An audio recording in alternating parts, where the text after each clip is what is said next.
Ayun, so good day sa inyo guys. So welcome back ulit dito sa ating Palaboy Trader na YouTube channel. And then follow-up review tayo doon sa FX view natin. So meron po tayong review doon sa pinaka-main channel natin. Ilalagay ko sa description para magkaroon kayo ng idea kung ano itong pinag-uusapan natin. Kasi part 2 ito ng video natin para ma-demo natin kung paano gamitin si FX View. So international broker to para sa forex trading, crypto trading at saka sa mga stocks na international. So ito, maglalagay tayo ng funds dito tapos pupunta ulit tayo doon sa demo ng chart niya. So later on, gagawa tayo ng video ulit para sa actual na trading. Pero ito lang muna, ipakita ko sa inyo kung paano siya mag-deposit. So para makapag-deposit ka dito, so may maraming choices naman siya. Pwede sa credit card, bank transfer, or crypto. So maganda to kasi meron siyang crypto transfer. So kung meron ka ng crypto account, pwede ka mag-transfer dito ng funds. So kapag nakapag-sign in ka na, so ito yung lalabas na dashboard. So check niyo doon sa isang video para makita niyo yung yung ginawa natin doon. So punta ka lang dito sa live account kasi pwede ka rin mag-create ng demo pero dito ka sa live. Tapos click mo dito yung mga gusto mo sa setting sa kanya. So ginamit ko si ActTrader. Pwede din dito MetaTrader 4 at saka 5. Ida-download mo yan dito sa download platform para mag-link itong account mo na to at saka yung charting kasi separate yung yung charting. So pipili ka dito USD currency tapos leverage. So ito na magdidikta kung gaano kataas yung risk mo. Pwedeng 100x muna para mababa yung multiplier. So yung nakuha ko sa demo is 500. Mataas yung yung leverage na yan. Okay? So, tapos lagay mo yung password mo na gusto. Confirm mo siya, create account. So kapag nakapag-create ka na ng live account, so ito na yung lalabas. So nag-create ako ng account para sa Europe and then para din dito sa sa US dollar. So practice lang kumbaga. So ngayon ilalagay natin yung funds natin dito gamit yung Binance kasi yung bukas tayo ng Binance. So magta-transfer tayo dito ng small amount para lang ma-demo natin yung actual na depositing ng balance. Okay? So click natin yung funds. So ito yung sinasabi ko sa inyo, yung mga methods ng deposit. Nandito din yung pinaka-withdrawal niya. So make sure later on kung ano yung ginamit mo sa pag-deposit, yun din yung yung account na gagamitin mo sa pag-withdraw. So ang gagamitin ko sa demo natin is crypto. Ayan. So si crypto dito, pag-click mo sa kanya, pipili ka dito ng ilalagay mo pala yung pinaka-address mo. So ako nandito na yung pinaka-address ko. So kinopya ko na siya. Tapos ang gagamitin ko na currency is USDT tapos ERC20. So take note pero pwede rin tong iba. Automatically ko convert niya into US dollar para magamit mo dun sa trading. So USDT, ERC, so Ethereum Network. Ayan. So ang ayaw ko lang dito sa Ethereum, mataas yung charge kapag from Binance papuntang Ethereum Network. So kung Binance to Binance, okay siya, mababa. So nakalagay dito, please note that only supported network on FXView is ERC20. Ayan, so Ethereum Network lang kasi yung ginagamit nila. So if you deposit via any other networks, your asset may be lost. So make sure Ethereum network ko yung gagamitin nyo sa pag-transfer. Okay? So lalagay natin dito. I confirm that crypto wallet address mentioned above belongs to me. Okay? So yung minimum na deposit niya dito, so nag-try ako maglagay ng value. Ang nakalagay sa kanya is 50 USD. So tatry natin 100. Tingnan natin kung ilan yung papasok kung 100 ba. Kasi may mga charge din to sa transaction. So when you are making deposit, so pakibasa to, please keep the following points. So all transactions differs from currency of your account will convert to the prevailing market price and then please deposit only FXView portal. So dito lang.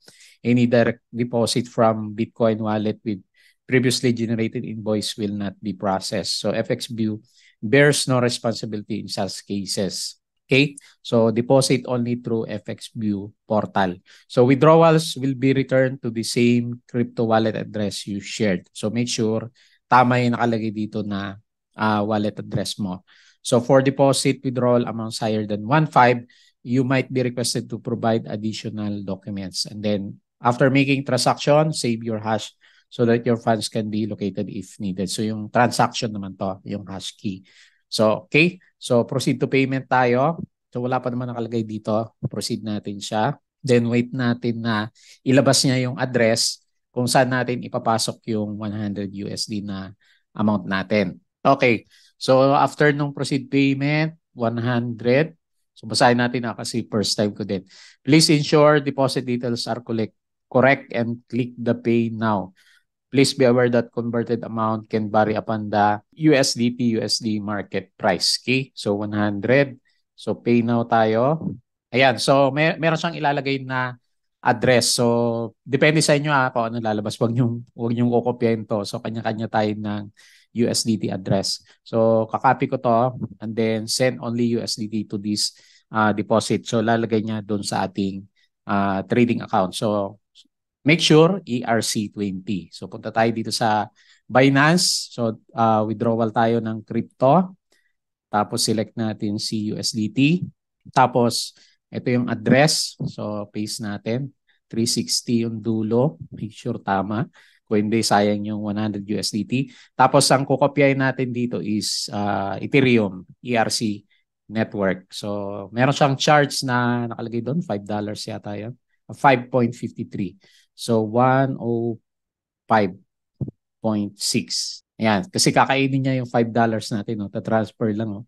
Ang laki ng charge. So ito yung lalabas sa kanya. So withdraw natin to kasi ito yung sinasabi ko sa inyo na kapag Ethereum network, medyo malaki yung charge. So click natin yung withdrawal. Hopefully pumasok. Tapos continue natin siya. Okay, so meron siya mga code. So tatago ko muna to and then diretso na tayo sa results maya-maya. Okay, so pumasok na po yung account natin, ay yung pera natin na withdraw from Binance. Check natin ulit yung transaction natin dito. Okay, so wait ng konti. Ayun, successful na siya. Tapos nung tignan ko siya dito, so pumasok na po dito sa live trading account natin. So pwede na tayong mag-open ng trade sa kanya at then gamitin na doon sa actual na trading natin. Ayan. So, kaya lang papracticein muna natin yung demo account natin para sure na kapag ginamit natin siya is hindi naman tayo malulugi kaagad sa kanya kasi mataas yung leverage na nakuha natin 100. Okay? So, para makapag-start po tayo ng trading dito kay FXView, so kailangan i-download mo yung yung pinaka-trading platform. So, meron naman yung kagaya ng pinademo ko sa inyo last time, pwede mo ring gamitin yon. So, direkta na yon sa website niya. Pero mas maganda, download mo yung pinaka-platform natin kasi makakapili ka dito. Yung ACT Trader na tinatawag natin, pwede yan sa Windows, sa Android, sa phone, pwede rin. So meron din siya yung Metafor para sa mga, normally sa mga Forex traders to. MetaTrader 4 at saka 5. So kung first time mo sa Forex, kasi pwede ito sa Forex, di ba? So kung first time mo sa Forex trading, don't worry, kakaumpisa ko pa din lang naman dito. So madali lang siya. Parang stocks din lang naman siya. So yun nga, mga currency lang kasi yung mga tinitrades dito. So dinownload ko to si AC Trader natin, app trader natin. Tapos nilagay ko yung mga yung mga account number plus yung login mo, yung account mo plus yung 'di ba nung gumawa ka, nag-open tayo ng account kanina, yun yung gagamitin mo sa kanya ng mga details, yung password at saka yung login ID mo. Okay, so kaya make sure tanda mo yon kung nag-open ka ng account. So ito na yung demo lang to kasi dito yung actual na yung 100 USD natin, dadagdagan natin yon tapos gagamitin natin sa live trading. So ang ginagamit ko lang dito is yung last na video ko sa inyo, di ba meron siyang around 1,000 USD na funds. So yun yung pinang-practice ko. Maganda dito makapag-practice ka ng live na trading. So ngayon, ginagawa ko siya is weekdays. So makita nyo dito yung mga nagkukulay-kulay dito. Ano yan? Forex. Pero pwede rin yan sa stocks. So, kasi dito sa bandang baba, makita mo yung mga pangalan ng mga stocks. So, i-browse lang natin dito. Tapos, halimbawa, di ba, kung ayaw mo sa Forex, di ba, ayaw mo nga sa Forex, dito ka sa stocks. So, nandito yung mga pangalan niya. So, make sure kilala mo na lang siya. So, kanina, meron kang binuksan dito si Nike. Ayan. So, pag-click mo dyan, right-click mo lang, and then open chart. So, lalabas na. Ayan. So, parang browsing lang to ng trading nila para makita natin. So, pipili ka dito, day chart, di ba? Halimbawa sa stocks ka. And then, lalabas dito yung yung pinaka-chart ni Nike. Ayan. So, Nike yan. Ayan. Ito yung nakikita nyo. Yung isa sa likod, yun yung Forex. So, pwede mong i-adjust yan. at then makikita mo na yung mga pinaka-chart natin. So yung mga indicators niya, i-explore mo na lang. Nandito naman sa mga gilid-gilid niya. Ayan, oh. So lalabas siya dyan. Takpan ko yung nasa likod para hindi tayo malito. Measure crosshair. So pwede rin. Tapos nalilito nga din ako kasi first time ko din na ano to magamit yung chart natin na to. So pwede mo rin siyang i-expand. Ayan, so dito lang may arrow na lalabas. Yung clinic ko kanina dito. Dito pala. Ayan, crosshair, details window ito. Tapos show crosshair. Itong crosshair na nakikita nyo. Ayan, so pwede na kayo mag-trade dito. Para makapag-trade kayo, so live dapat yung bubuksan mo sa kanya, FX View Live, yung nakalagay. Lalagay mo lang yung details ng yung nung nag-create ka ng account. Tapos andito lang yung buy para sa long and then sell para sa short. So i-demo natin yung Forex kasi yung live as of this time. Okay? So ito yung Forex. So pinili ko si pounds, Great Britain pound versus yung Japan yen. Kasi nag-drop kanina yung mga currency. Yan laki ng drop. So nag-try din ako na mag-trade sa kanya. So na timingan ko naman to. Ayan, so pakita ko yung summary ng trades natin kanina. Okay? So ngayon, ito yung live to itong trading na to. Ayan. So although parang hindi maganda yung entry na pinapakita niya. So i-ano lang natin, pakita lang natin. Halimbawa gusto natin mag-buy. So siguro pabalik na siya. Ayan. And then gusto natin is mag-long. So pupunta tayo dito sa buy. Okay? Tapos pag buy natin, sa Forex kasi lots ang usapan. So estimate na lang pag 0.1 yung lot mo, halimbawa 0.1 ang ginamit mo. Ang kada pips, yung pips naman, yung kada movement, yung third digit dito na gumagalaw, kada isang move niya, $1. Pero kapag one lot ang ginamit mo, kada 1 point nun, $10 yung equivalent.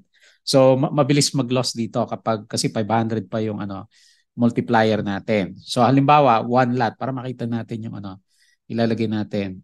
So mako-compute mo naman doon kung ilan yung kailangan mo na capital. Halimbawa, isang galaw niya, $10 yung mawawala sa iyo. So dapat medyo mas malaki yung capital mo para yung volatility, yung galaw ng chart is hindi ka kaagad malusaw kasi dito nalulusaw yung mga accounts. Okay? So halimbawa 1, ilagay natin buy. So ngayon nakapag-buy na. So meron siyang indicator doon. Tingnan mo. Yung green, tong green na to, 181.008 yung bili ko sa kanya. Ayan. So ngayon para makita mo yung actual na na buy natin. So nangangapa din ako dito sa platform ayan. Pwede mong palakihin to para makita mo yung chart. So ito guhit na lang. Nilagay ko yan. Pwede mong i-delete. Ito mga guhit yan. Ayan. Pwede mong i-delete. So yan. Meron siya dito. Yung mga indicators nandito. So mag-draw ka dyan. Click mo and then drag. Ayan. So halimbawa ganyan yung trend niya. Kung sakali, then gain tayo kung umakyat yung galaw. So para makita mo yung trade natin, punta ka dito sa summary. Ayan. So yung trade ko kanina ito, Great Britain pound versus Japan yen. So kumikita na siya or naglo-loss na siya dito. Kasi isang lot yan So tingnan mo to, itong 181.009. Yan yung entry. So 181.009. So zero, may mga charge siguro yan, charge fee. So kapag umakyat dyan sa 0.009, naging 0.010, then pwede tayo mag-earn sa kanya ng $10. Yan. Yan. So anyway, depende makikita mo naman kung gaano kalaki yung yung igagalaw niya. O $1. So depende pa rin kasama din yung multiplier ng kasi ng yung 'di ba 500x, 100x, gano'n. Okay? So yan yung gumagalaw na nakita niyo yung trade natin. Ayan. So tansyahin mo kasi mabilis. Mabilis gumalaw yung chart natin. Yan sasabay diyan. So 24/7 to. So anytime pwede ka mag-trade. So yun yung summary na nakita. Instruments, mga lang to.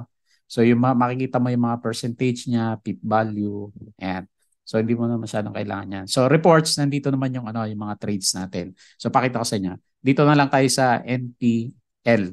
'Di ba nung nag-open ako dito, 'di ba? So demo account tayo. Tapos nag-trade ako sa demo video. Pinabayaan ko lang yung hindi tayo naglagay ng stop loss. So umabot na pala ng negative 400 USD yung loss ko doon. So kinat ko kanina and then nag-trade tayo. So dito sa trade natin, meron tayong, eto lang kasi makita mo yung date. June 19 yung, ano, yung iniwan natin. So, July 19 ngayon, tapos makikita mo dito, so nanalo tayo sa first trade, $116. Tapos $38. Nag-loss tayo, cut loss, 72. Nag-gain ng 82, nag-gain ng 7 bago tayo mag-stop. Nag-loss ng 115 USD, minus 26, and then bumawi siya ng konti sa 120. So total, loss pa ako ng 253 kasi dahil doon sa ano, minus 400 last time. Pero sa trade sa July 19, ginagawa ko ng video is nag-gain naman siya ng ano, 200. More or less, mga less than 200 USD. So, ganun yon yung labanan dito. Okay? So, ang gagawin mo lang pag once itong account na to, itong FX View na to na yung binuksan natin na app sa kanya dito sa download platform ito. Once pumasok ka, para hindi siya demo, yung live account mo yung ilalagay mo sa kanya. Tapos piliin mo live yung setting niya. Ayan, so medyo nag-drop na siya. So, ibig sabihin, bumabagsak. Ayan, so bagsak yung ano, yung trade natin. Pero depende naman yan kasi maggalaw naman yung ano, yung price niya. Ayan. So, yun lang. Ayan, so para sa withdrawal naman, 'di ba dito sa katabi niya, ayan oh, deposit, meron tayong withdrawal dito. Ayan. So, click mo lang 'yan, yung account na ginamit mo, merong funds, withdraw mo siya. Enter mo yung amount. Ayan. And then, i-click mo yung withdrawal. So, meron siyang authentication na kailangan para ma-withdraw mo siya, which is, isi-send naman niya sa'yo yung mga code na kailangan mo. So, ganoon lang yung withdrawal at saka deposit dito sa kanya. Okay? So, make sure, i-test mo muna yung deposit saka withdrawal kung pwede siya. So, i-update ko kayo dito sa withdrawal. Hindi ko muna withdraw kasi gagamitin nga natin sa actual na trading para sa next na vlog naman natin sa kanya. Tapos may charge kasi na $5 pag sa Binance naman siya. Okay? So, dadagdagan pa natin yung account natin. So, hopefully nakatulong ulit sa iyo yung review natin dito kay FXView. Kung meron kang tanong, lagay mo sa question section ng ating YouTube o comment section. And then, ibalik natin sa mga may-ari ng FXView kung ano yung tanong natin sa kanila. Okay? So, yun lang. Maraming salamat. Hopefully nakatulong sa iyo. And then, next yung mga live na trades natin para kay FXView naman. Okay? Salamat po.